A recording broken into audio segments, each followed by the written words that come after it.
चलो फ्रिक्शन पे कुछ एग्जाम्पल कर लेते हैं। तो कह रहे हैं determine the maximum acceleration of the train in which a box lying on its floor will remain stationary. Stationary से मेरा मतलब है stationary with respect to train, given that the coefficient of static friction between the box and the train's floor is 0.15। तो ये मेरी train का डब्बा है, समथिंग लाइक दिस। इसके ऊपर एक ब्लॉक रखा है। तो पहले तो फ्रिक्शन कैसे लगता है ये देखने की कोशिश करें। सपोज करो ये ट्रेन का सरफेस है, सेम डायग्राम बना रहा हूं और थोड़ा दूर करके मैंने ब्लॉक दिखा दिया, पर ये दोनों आपस में कांटेक्ट में हैं। अब अगर सपोज करो ये ट्रेन आगे की तरफ एक्सेलरेट करने की कोशिश करे और इन दोनों के बीच में फ्रिक्शन ना हो, तो कोई इंजन इसको खींच रहा है जिसकी वजह से ट्रेन का डब्बा आगे की तरफ जा रहा है, लेकिन ब्लॉक के ऊपर चूंकि कोई फोर्स नहीं लग रहा है इसलिए ब्लॉक आगे नहीं जा रहा है। तो रिलेटिव सेंस में मुझको क्या दिखाई देगा कि एज इफ ये ब्लॉक पीछे जा रहा है, ट्रेन का डब्बा आगे जा रहा है। अब मेरा जो फ्रिक्शन है वो इसी रिलेटिव मोशन को अपोज करता है।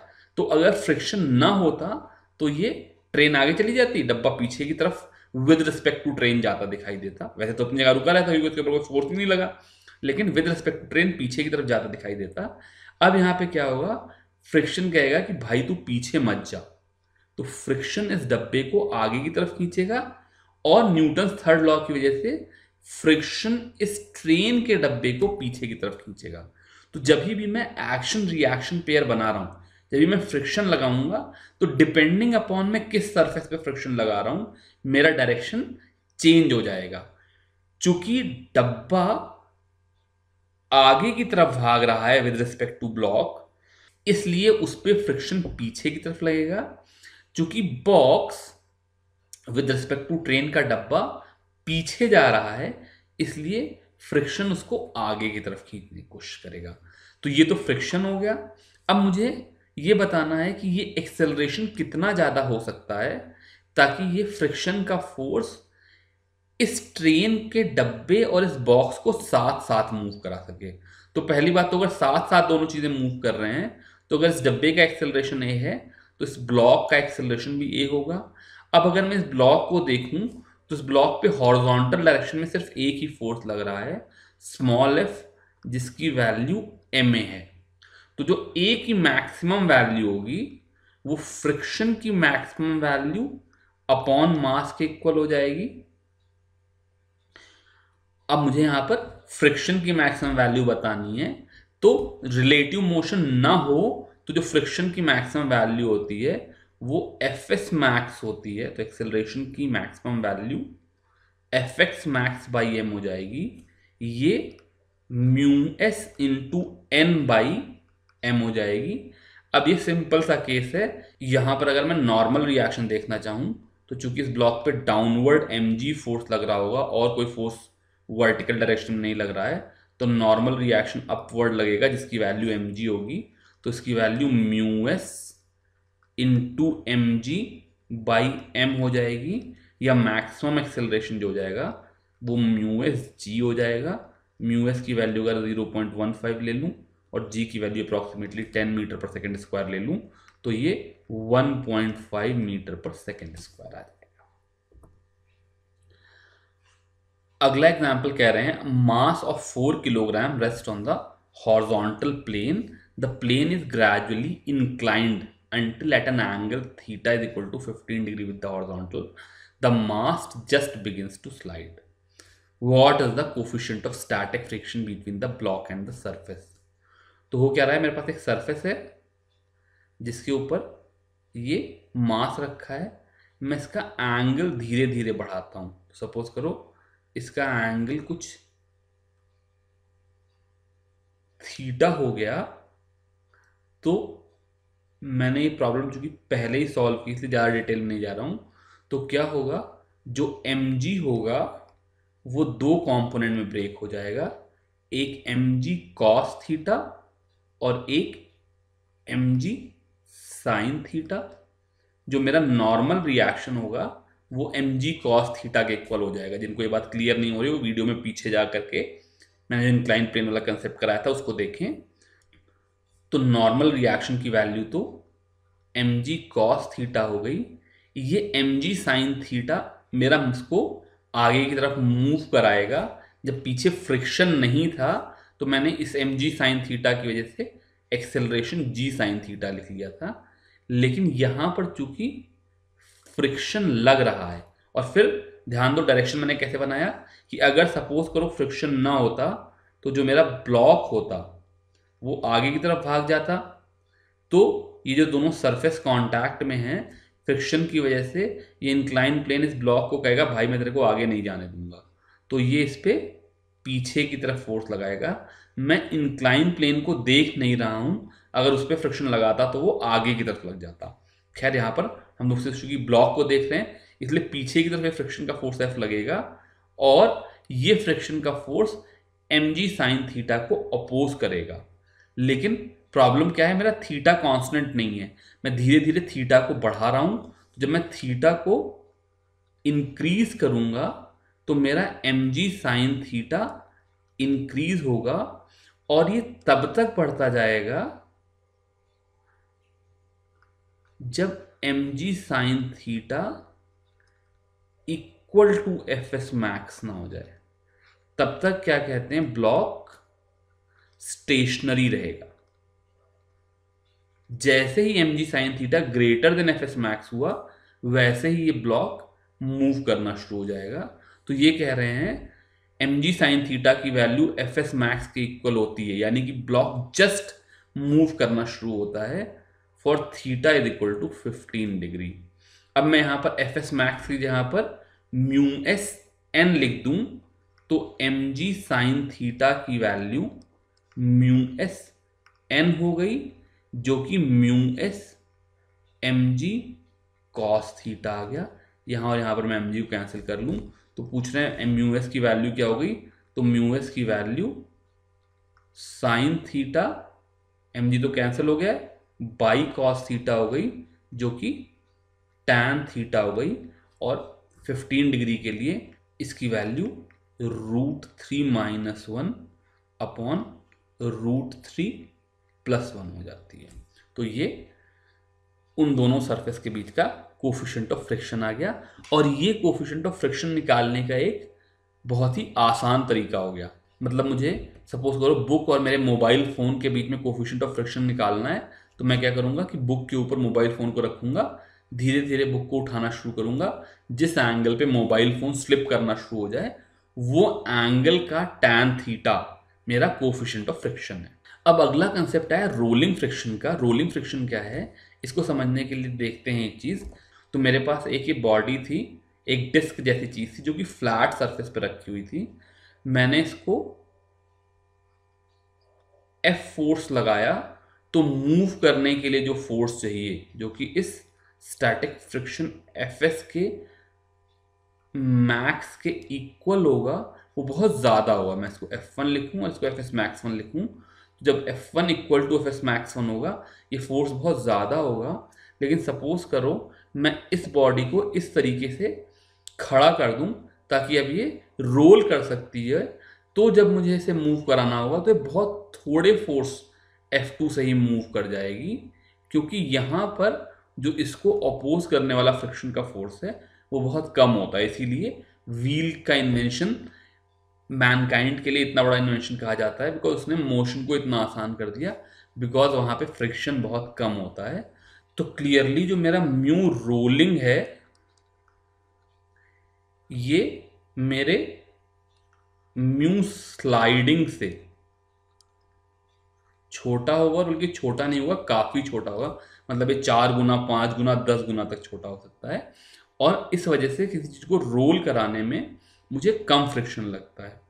बहुत इंपॉर्टेंट बात है कि फ्रिक्शन कम लगता है फिर भी ज़ीरो नहीं लगता। अगर ज़ीरो फ्रिक्शन लगता होता तो मैं एक बार कार को रोल करा देता तो वो मूव करती रहती, पर थोड़ा फ्रिक्शन ज़रूर लगता है जो कि इस परफेक्टली सर्कुलर बॉडी के डिफॉर्मेशन की वजह से आता है। लेकिन उस फ्रिक्शन की वैल्यू स्लाइडिंग फ्रिक्शन से बहुत कम होती है। तो इसके ऊपर उन्होंने एक प्रॉब्लम कराया जो कि कोई डिफरेंट नहीं पिछले प्रॉब्लम से। ये पूछना है what is the acceleration of the block and trolley system in the figure if the coefficient of kinetic friction between the trolley and surface is 0.04। अब देखो यहाँ पर एक्सेलरेशन पूछ रहे हैं, इसका मतलब जो बॉडी वो मूव करने लगी, तो यहाँ पर फ्रिक्शन की वैल्यू स्टैटिक फ्रिक्शन ना होकर के काइनेटिक फ्रिक्शन हो गई। और जो ये मेरा 0.04 है, ये मेरा म्यू के है। ऑब्वियसली पीछे में देखो म्यू की वैल्यू 0.15 टाइप ले रहा था, क्योंकि यहाँ पे रोलिंग हो रही है, ब्लॉक के नीचे पहिए लगे हुए हैं, इसलिए जो मेरा फ्रिक्शन है वो काफ़ी कम हो गया। पूछना what is the tension in the string, neglect the mass of the string. तो इस प्रॉब्लम को देखते हैं। यहाँ पर मेरी दो बॉडी हैं, तो वैसे तो ये काम हम लोग इस चैप्टर के अंत में लास्ट टॉपिक जो करेंगे उसमें बहुत डिटेल में करने वाले हैं, फ्री बॉडी डायग्राम बनाना वगैरह वगैरह। लेकिन यहाँ पर क्या हो रहा है, यहाँ पे मेरे पास दो बॉडी हैं। एक तो 3 किलोग्राम का मास है जिसके ऊपर नीचे की तरफ mg फोर्स लगेगा, तो अगर मैं g को 10 ले लूँ तो 30 न्यूटन का फोर्स नीचे लगेगा। इसके ऊपर की तरफ एक फोर्स लगेगा t, इसको मैं टेंशन बोलता हूँ, जिसके बारे में अभी तक मैंने बताया नहीं है। ये जो टेंशन है ये इस ब्लॉक को नीचे नहीं जाने देगा, इसे ऊपर की तरफ खींचेगा, रस्सी से बांधोगे तो ऊपर की तरफ खींचेगा। अब न्यूटन थर्ड लॉ की वजह से ये जो ऊपर की तरफ टेंशन लग रहा है, ये एक्चुअली पीछे तुमने तरफ में मास बांध रखा है ना, उसकी वजह से लग रहा है। तो एक्शन रिएक्शन पेयर की वजह से यहाँ पर एक टेंशन इस दूसरे ब्लॉक को इधर की तरफ खींचेगा। यहाँ पर चूंकि स्ट्रिंग नेग्लिजिबल मास की है, इसलिए ये दोनों टेंशन इक्वल होंगे, तो यहाँ पर एक टेंशन T लगेगा। और चूंकि ये चीज रोल कर रही है और इन्होंने यहाँ पे फ्रिक्शन की वैल्यू दे रखी है, इसलिए यहाँ पर पीछे की तरफ एक फ्रिक्शन Fk लगेगा जो कि काइनेटिक फ्रिक्शन है। इस Fk की वैल्यू म्यू के n होगी, तो यानी कि मुझे यहाँ पर लगने वाले नॉर्मल रिएक्शन की ज़रूरत होगी जो कि इस mg के इक्वल होगी। क्योंकि मास 20 kg है, इसलिए ये फोर्स, फिर g को 10 ले लूँ तो 200 न्यूटन हो जाएगा, इसलिए नॉर्मल रिएक्शन की वैल्यू 200 न्यूटन ही हो जाएगी। तो हम अपने कैलकुलेशंस करें तो क्या करते हैं, एक एक करके सारे फोर्सेस जो भी अलग अलग बॉडी पे लग रहे हैं उन सबको पहले बना लेंगे, बिकॉज जब तक फोर्सेस ही नहीं आएंगे तब तक हम एक्सेलरेशन नहीं देख पाएंगे। तो यहाँ पर दोनों बॉडी पे लगने वाला mg, w पे लगने वाला नॉर्मल रिएक्शन, दोनों बॉडी पे लगने वाला टेंशन T और फ्रिक्शन का फोर्स Fk, ये सारे फोर्सेस हैं। अब यहां पर मुझे इस फ्रिक्शन की वैल्यू भी मिल गई जो कि 0.04 इंटू नॉर्मल रिएक्शन हो गई, तो ये 8 न्यूटन आ गई। सारे फोर्सेस आ गए, खाली ये टेंशन की वैल्यू नहीं आई। दूसरी चीज जो इन्होंने पूछी है वो तो अभी तक मैंने बात ही नहीं की कि what is the acceleration of the block. अब यहां पर क्या होगा, चूंकि मेरा ब्लॉक इस ट्रॉली से जुड़ा हुआ है, तो जब ये ब्लॉक नीचे की तरफ जाएगा तो जो इस बॉडी का एक्सेलरेशन होगा, जो इस ब्लॉक का एक्सेलरेशन होगा, वही इस ट्रॉली का भी एक्सेलरेशन होगा। तो यहां पर मुझे ये एक्सेलरेशन भी नहीं पता है और इन दोनों बॉडीज के बीच में लगने वाला ये जो फोर्स टेंशन है ये भी नहीं पता है। तो मेरे पास दो वेरिएबल हैं, दो वेरिएबल को सॉल्व करने के लिए मेरे पास दो इक्वेशंस होनी चाहिए, जो कि मेरे पास एक इस ब्लॉक की न्यूटन्स लॉ ऑफ मोशन की इक्वेशन है। तो नीचे 30 लग रहा है, ऊपर T लग रहा है, हॉरिजॉन्टल तो कोई फोर्स है नहीं, और जिसकी वजह से ये ma एक्सेलरेशन कर रहा है। तो यहां से 30 minus T total downward force is equal to m की वैल्यू 3 है, इंटू a आ जाएगी। दूसरी जो मेरी इक्वेशन है वो इस ट्रॉली पे लगने वाले फोर्सेस की इक्वेशन है। तो वर्टिकल फोर्सेस जो लग रहे हैं mg और नॉर्मल रिएक्शन, वो आपस में कैंसिल हो जा रहे हैं। तो अगर उनको मैं इक्वेशन बना के लिखूंगा भी तो 200 minus 200 is equal to 20 into 0 आ जाएगा। तो उससे कुछ आएगा नहीं, इसलिए उसको मैं नहीं लिख रहा हूँ।